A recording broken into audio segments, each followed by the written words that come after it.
You want me to Good. open up? Good morning, Mr. Keenan. How are you doing today?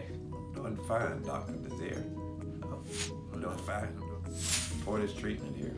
I mean, even coming off hemo, y'all, man. How long you did hemo? I did hemo since May 2016.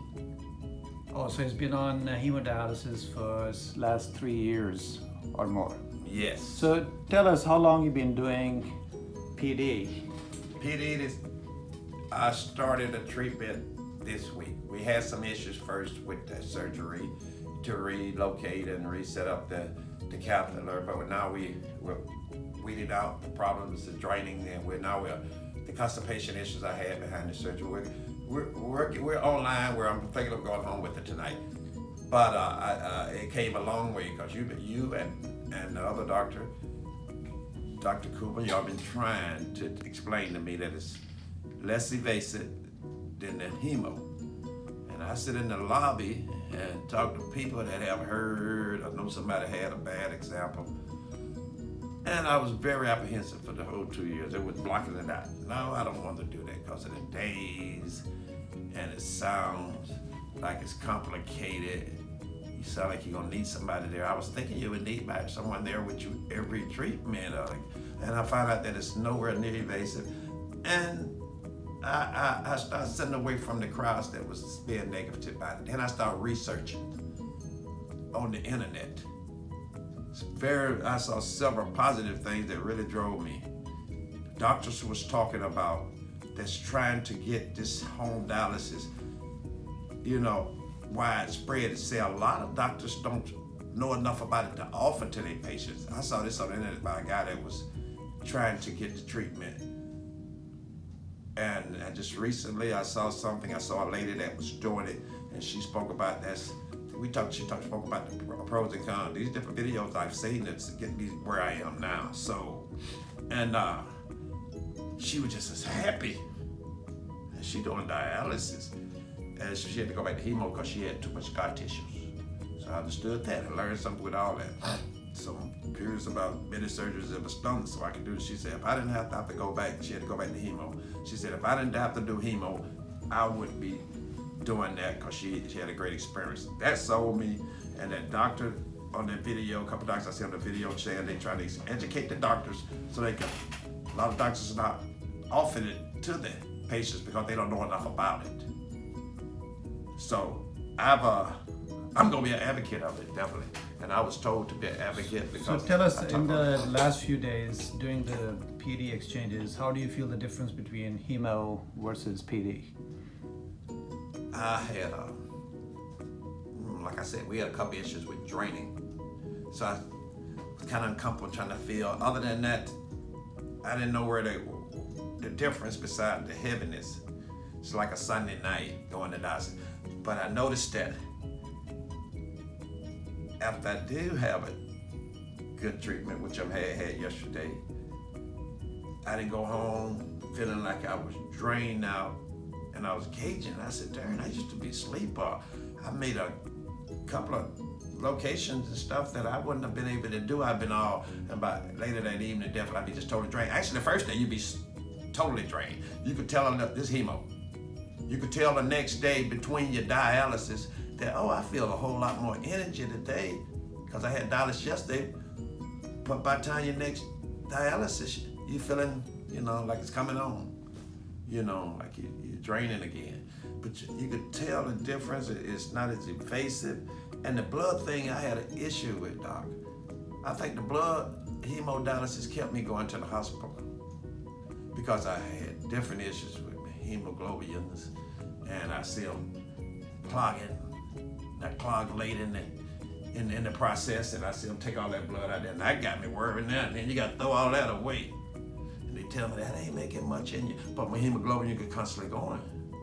I had to go in for blood treatments, transfusions a couple of times, and I said, this here going to stop. And some of the things I see that I was having, and I don't know if it was just here, Catholic that changed that.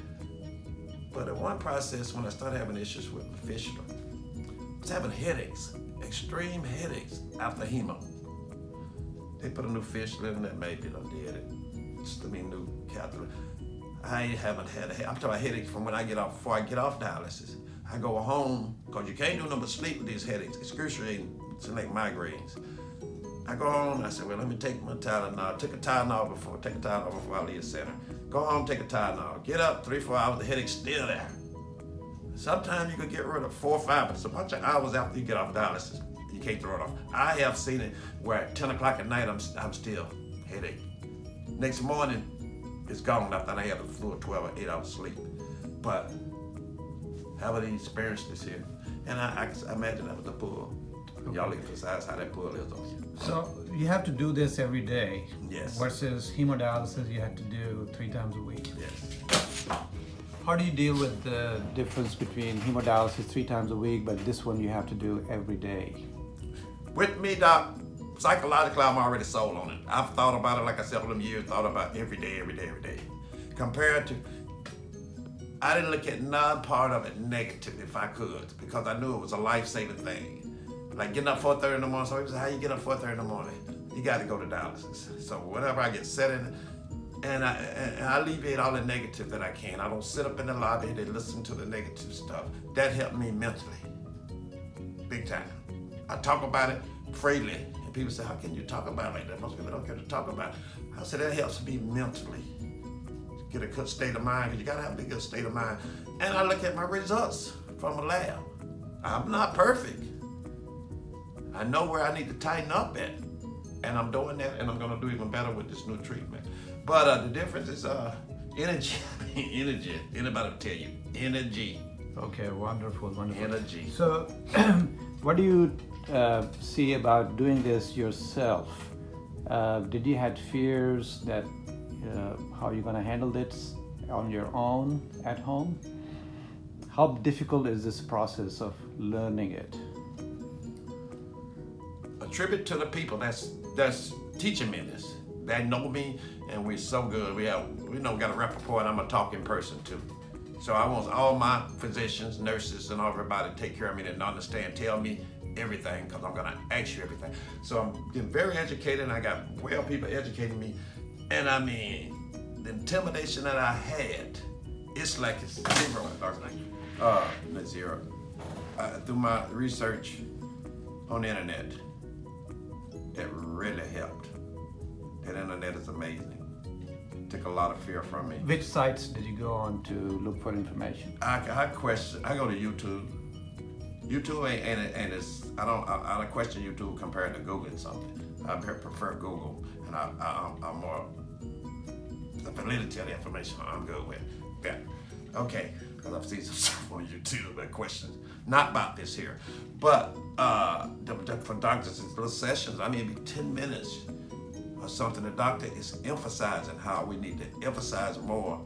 You need to train more the nephrologists to offer this. So some of them don't even know enough to offer it to patients. So I gauge what I was learning at hand compared to now. I got a week behind me, man, and I'm telling you, 360 degrees.